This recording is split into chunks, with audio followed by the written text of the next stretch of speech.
లాల్ దర్వాజా మహంకాళి అమ్మవారి దయతో దేశవ్యాప్తంగా కాంగ్రెస్ అధికారంలోకి వస్తుందని కాంగ్రెస్ సీనియర్ నేత వి హనుమంతరావు అన్నారు.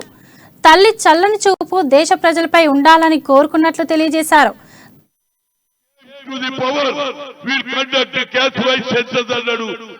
అడవులో ఉండే పులుల లెక్క ఉన్నది, పెద్ద పులుల లెక్క ఉన్నది, కానీ బీసీల లెక్క లేదు. కనుక దీని మీద బీసీ వాళ్ళందరూ కూడా ఆలోచన చేయండి.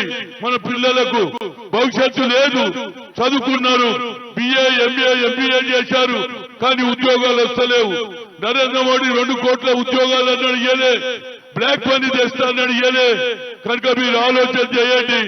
రాహుల్ గాంధీ ఇచ్చిన మాట వల్ల తల్లి సోనియా గాంధీ గారు తెలంగాణ ఇస్తాన్నది ఇచ్చింది, కానీ ఇవాళ మనం న్యాయం చేయలేకపోయినాం. ఈసారి తప్పనిసరిగా ప్రజలందరి కోరిక ఒకటే, రాహుల్ గాంధీ గారి నాయకత్వాన్ని బలపరచండి.